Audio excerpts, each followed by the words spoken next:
clear and direct threat made by U.S. senators to our country. Their message is tough. If Brazil continues to support, even indirectly, the Russian invasion of Ukraine, it will be hurt a lot.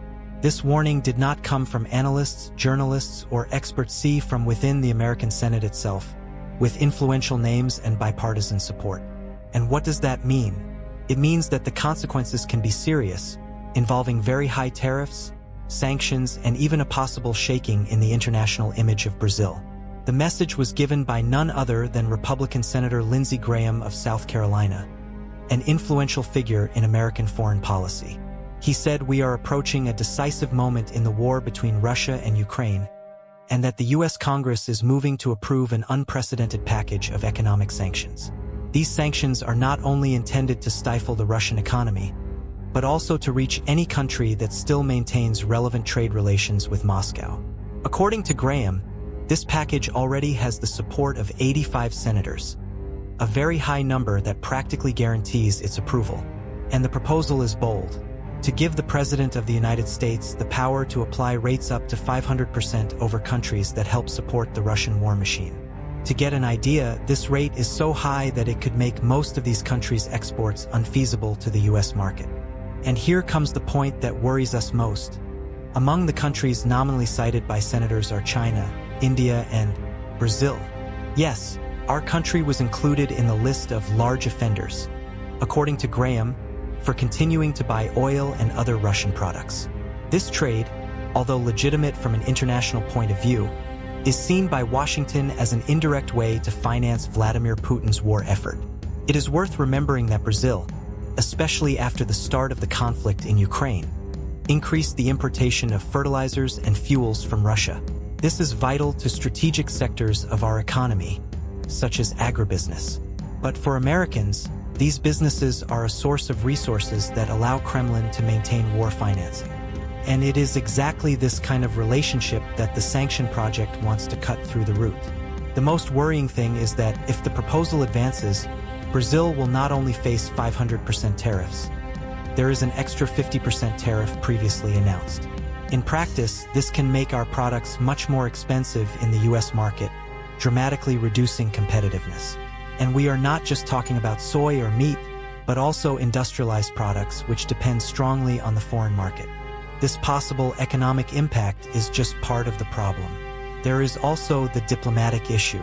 Being publicly placed in the category of countries that help Putin can seriously disagree Brazil's relations with the United States and the European Union, which are uniting forces to isolate Moscow. And when we talk about diplomacy, it's not just a matter of reputation. It affects commercial agreements, investments, and even Brazil's position in multilateral negotiations. But before we get into the possible consequences and options that Brazil has to deal with this pressure, it is important to understand how this proposal has emerged, who supports it, and why it is advancing so quickly in the U.S. Congress. The project of sanctions against countries that maintain Russia is being led by two senators with great influence in Washington: Lindsey Graham, South Carolina, and Richard Blumenthal, Connecticut Democrat.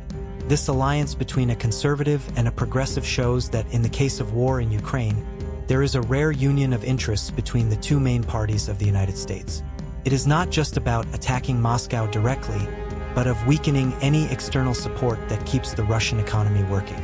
The proposal, according to the two senators, grants the U.S. president a devastating power: the ability to apply very high tariffs against any country that, even without political intention, is contributing financially to the Russian war effort. Graham made it clear that on the radar are countries like China, India, and Brazil, which in different ways continue to buy oil, gas, fertilizers, and other Russian products. In the case of India, for example, there is a practice that deeply irritates Washington: buying Russian oil at low prices, refining it, and then reselling part of this fuel to other markets, generating profit and at the same time supporting Russian exports. In Brazil, the focus is mainly in agribusiness and dependent on Russian inputs for agricultural production. Fertilizers are the basis of much of our productivity in the field. Without them, soybean, corn, and other export cultures could suffer drastic falls. Therefore, cutting this business relationship abruptly is not a simple decision. there is internal impacts that can be felt on inflation, food price, and trade balance. But according to U.S. senators, continue on this path is to take a huge risk. The rate of up to 500% in Brazilian exports to the United States, added to the existing 50% could close the doors to the whole sectors of our industry in the U.S. market. Imagine, for example, the effect of this on food companies, shoes, machinery, and equipment, which have one of its main buyers in the United States. In addition to the economic issue, there is the geopolitical impact. Brazil, as a member of BRICS, maintains ties with Russia in multilateral forums, which already bothers Kiev's allies. If the country decides to keep trade with Moscow even after sanctions, the image that will pass the world is that of a Putin strategic partner. This can not only make it difficult to agree with Western nations, but also generate pressure on international organizations, where Brazil seeks to expand its protagonism. In an interview with the program Face the Nation, Graham and Blumenthal were categorical. The goal is not only to stifle Russia, but also to send a clear message to any country that tries to dribble the sanctions already imposed by the West. They argue that without external sources of financing, Putin will be forced to sit at the negotiating table, making room for a diplomatic solution. Ukrainian President Volodymyr Zelensky praised the proposal, saying that such measures may be the missing element to change the course of the war. In the American internal political field, the leader of the Senate, John Thune, has already indicated that there are significant advances and that the bill can be voted before the legislative recess.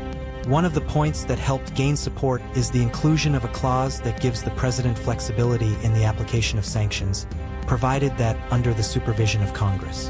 This pleases both Democrats and Republicans and increases the chances of approval.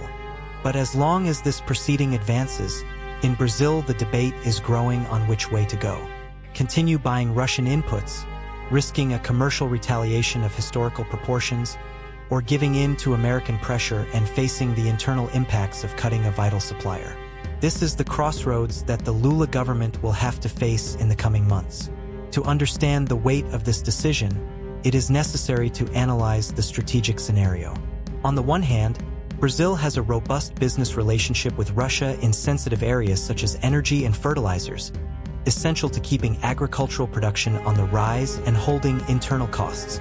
On the other hand, the United States is one of the largest buyers of Brazilian products, especially in the industrial and agricultural sector. Losing competitiveness in the U.S. market because of rates of up to 500% is not just an economic threat. It is a direct blow to the country's growth capacity. Senators Lindsey Graham and Richard Blumenthal made it clear that sanctions would not just affect Russia. They aim at bluntly in the countries that feed Putin's war machine, even indirectly.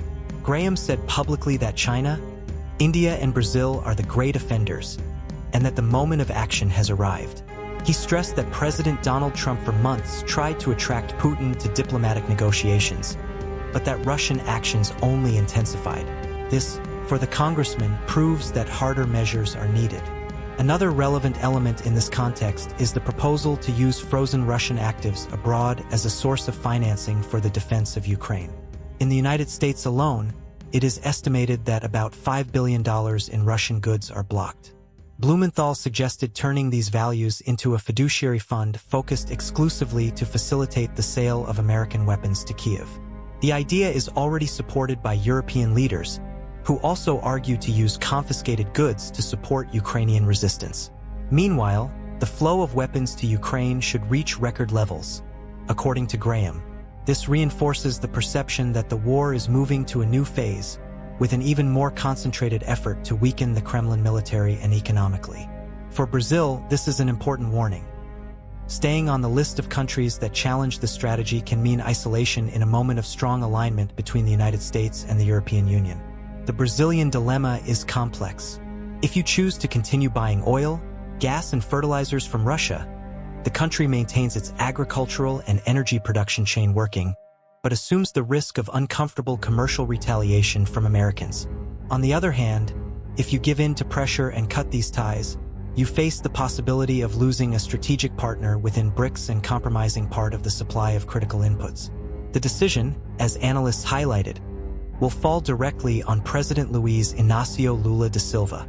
It will have to weigh the immediate economic benefits of maintaining Russian imports against the long-term impact that American sanctions could generate. In addition, the choice may redefine Brazil's position on the international scenario, influencing future agreements and the balance of its global alliances. In the senator's speech, there is also a personal warning tone to Lula. The time to make a decision is running out. If sanctions are approved, there will be no room for soft negotiations or lasting exceptions. Brazil would have to deal with the consequences immediately. And, as Graham emphasized, Subsummer Trump may have been one of Putin's greatest flaws in this war. A message that, between the lines, also serves as a warning to any country that underestimate American determination. Therefore, what is at stake is not just trade or diplomacy. It is Brazil's position in the global geopolitical arena in the coming years. Continue allied, even indirectly, Putin can mean too high to pay. But breaking with Moscow can bring internal challenges of equal magnitude. The near future will show what the choice will be, and, most importantly, what its cost will be.